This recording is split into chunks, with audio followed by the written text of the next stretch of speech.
A Connecticut college professor sent a tweet out to blacks and minorities, which read, quote, "Let white people effing die." It's time once again for the Spearsy Spin with your host, Mike Spears. Today, it's Bits and Bobs.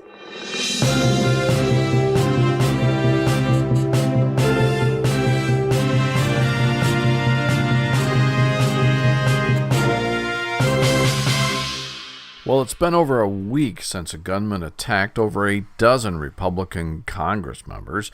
The attack took place on a Virginia baseball field in Alexandria, Virginia, as you know. Hi, folks, and welcome to the Spearsy Spin. Well, for those of you who listen all the time, you know that I grew up in a farming community. Everyone was friendly and just wanted to get along. Today, there are still many, many folks who are always glad to help and, well, to lend a helping hand. But not everyone feels that way. For instance, a Connecticut college professor said that first responders to the Republicans-clad shooting in Virginia should have let them die, meaning Scalise and others, because they are white. In a Facebook post Saturday, Trinity College professor Johnny Eric Williams shared a Medium post titled, "Let Them Effing Die," this according to the campus reform folks that do the reporting there. Now, the author of the Medium post quoted Fusion writer Anne Brannigan as having accused Scalise of racism and opposition to gay marriage. These accusations came just one day after House Majority Whip Steve Scalise suffered a gunshot wound to the hip. There are many that claim Scalise is one of the most anti-LGBTQ politicians in Washington. He's voted against the LGBTQ and their rights. He has authored Louisiana's ban on same-sex marriages. Now, the Fusion article also said that Scalise and other Republicans credited their lives being saved because of the presence of two armed Capitol police officers. One is referred to by Fusion as a queer black woman named Crystal Griner, according to Fusion. So Scalise, who survived the attack and is in serious condition, owes his life to a queer black woman. That's according to what the Fusion article has stated.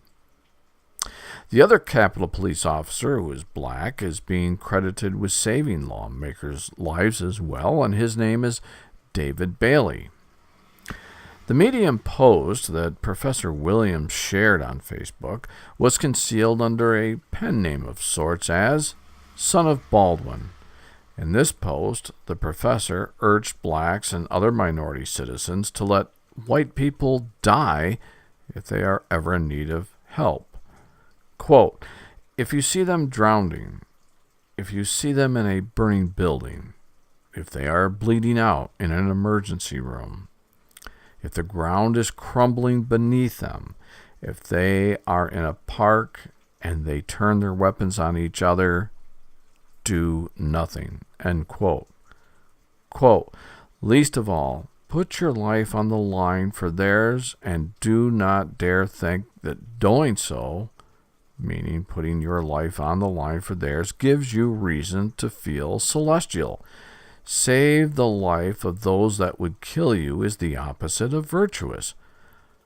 Let, period, them, period, effing, period, die, period, and smile a bit when you do." End quote.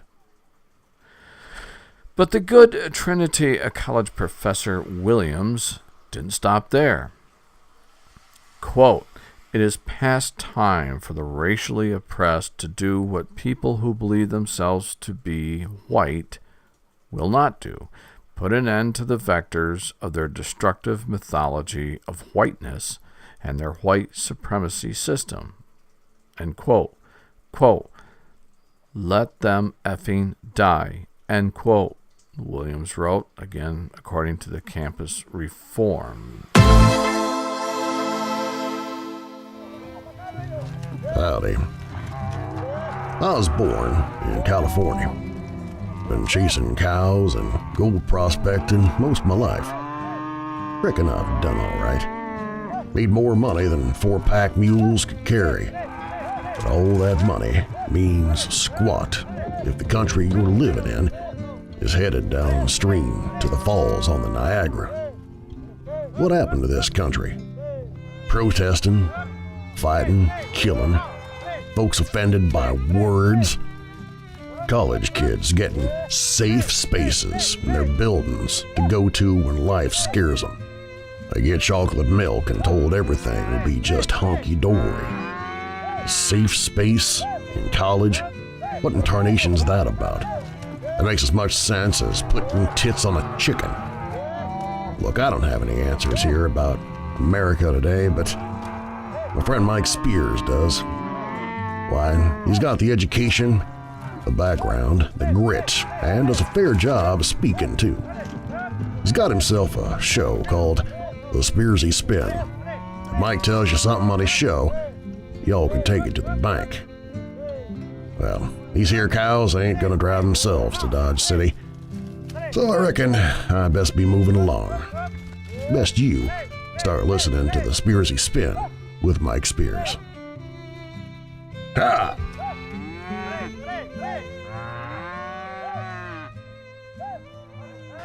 In another Facebook post, Professor Williams said, quote, that he is fed the F up with self-identified whites' daily violence directed at immigrants, Muslims, and sexual and racially oppressed people. The time is now to confront these inhuman a-holes, although he doesn't use a-holes, and end this now, end quote. Now, the Blaze, via Glenn Beck, contacted Williams via Facebook to ask for a comment. The professor did not immediately respond. And oddly enough, Trinity College, which, by the by, is located in Hartford, Connecticut, also, they didn't offer a reaction to Williams' social media post. So what do you think? I mean, what motivated the professor to write these things? Has the professor at some point been the target of bias, racism, or perhaps even physical harm? I don't know. And I don't have the answers, and it appears as though that we won't get these answers anytime soon, as many news outlets at the time of this writing have claimed that the professor is remaining incommunicado. So, the professor puts a lot of anger at the forefront of his media post. What is the possible blowback? Well, inasmuch as racism in this country has been steadily decreasing, there is sadly a large group of race-based hate groups that look to capitalize on remarks and statements such as those as Professor Williams.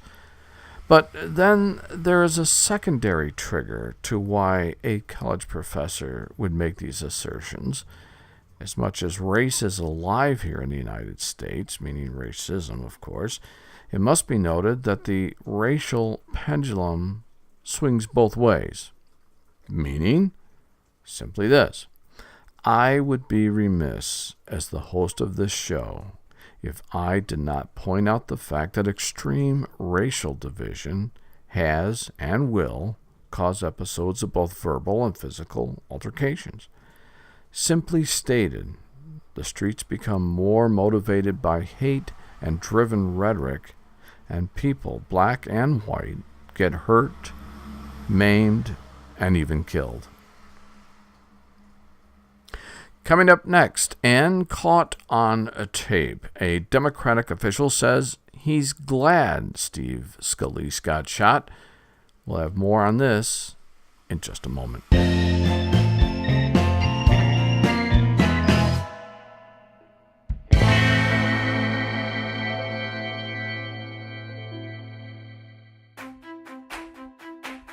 One thing you'll see in every society in the globe is music. It's part of what it means to be a human being. You watch these kids, you can just sense this incredible joy and feeling of accomplishment.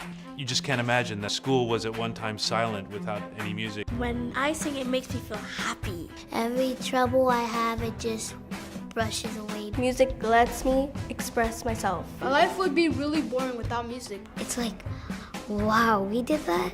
In New York City, more than half the schools don't have music at all. And I think this is one of the great tragedies in the past decade is that it's been going down. Now we're starting to go up. And thanks to education through music, they're really reversing this. And it's the most important thing we could be doing in education right now is making sure that there's music in these schools. That it costs just $150 per kid for a whole year is like the best money one could ever spend.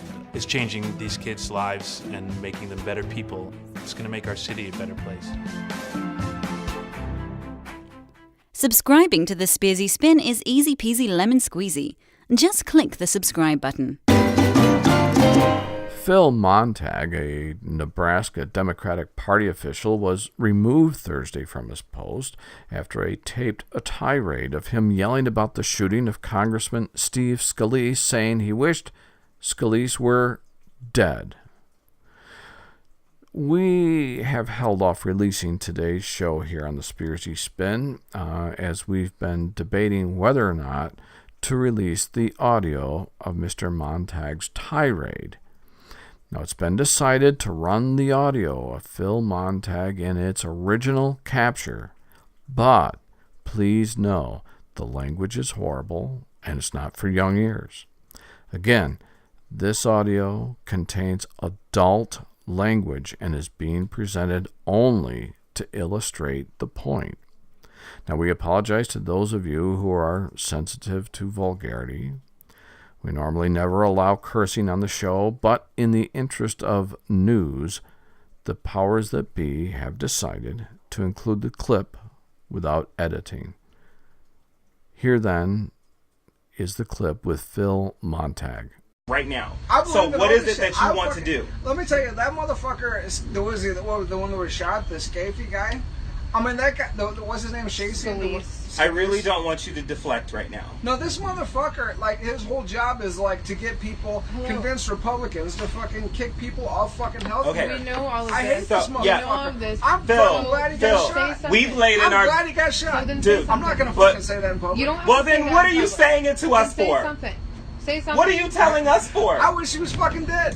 Why are you telling us, but not telling anyone else? I'm trying to fucking figure out It's this shit okay, out. because I've been recording this conversation since you've come in, so I will publicly release it myself. So, as you can see from this clip, he being Phil Montag, goes on, saying his whole job is to get people, convincing Republicans, expletive, kick people off expletive health care. I'm glad he got shot, Montag said in the audio recording. I wish he was, expletive, dead. Now, is it me, or do I sense a complete meltdown here? Well, Nebraska Democratic Chairwoman Jane Klebe confirmed to Fox 42 that the voice on the audio recording is Montag's. And she said, quote, "We obviously condemn any kind of violence, whether it's comments on Facebook or comments in a meeting," end quote. Our country is better than the political rhetoric that is out there from the far right and the far left, end quote. Now later, Mr. Montag, while speaking with the Omaha World Herald, said his words were taken out of context. Let's see. Did y'all hear what I heard? Out of context? Homie, don't think so. Now, Klebe removed Montag from his post just 1 week after Nebraska Democratic Black Caucus Chairwoman Chelsea Gentry Tipton was asked to resign over a Facebook post about Scalise and the attack on Republicans.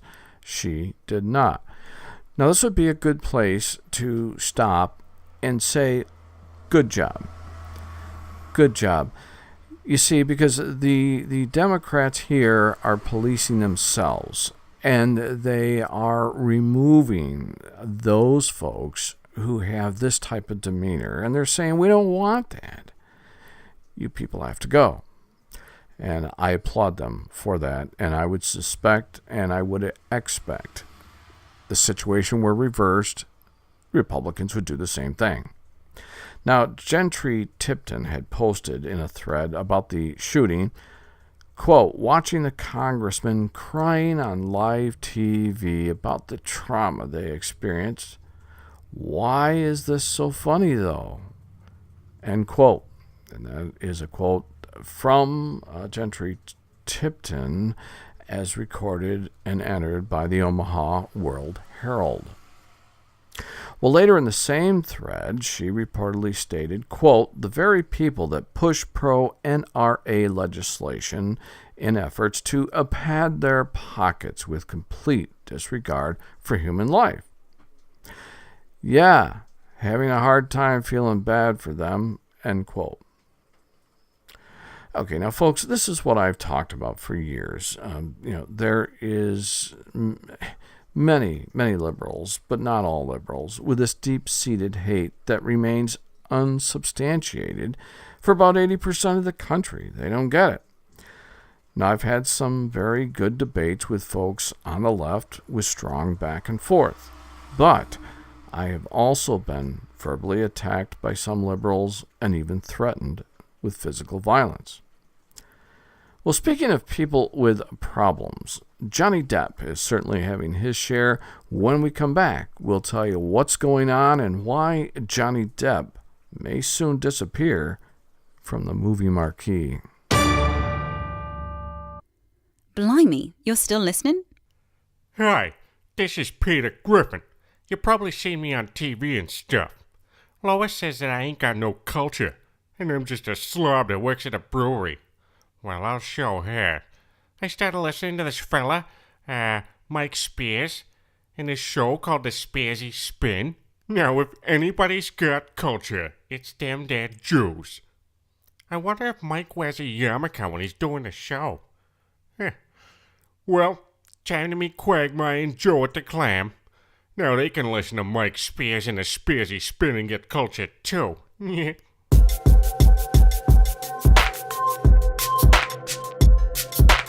Johnny Depp may have some visitors. Well, company, it's always nice, except when it's the Secret Service.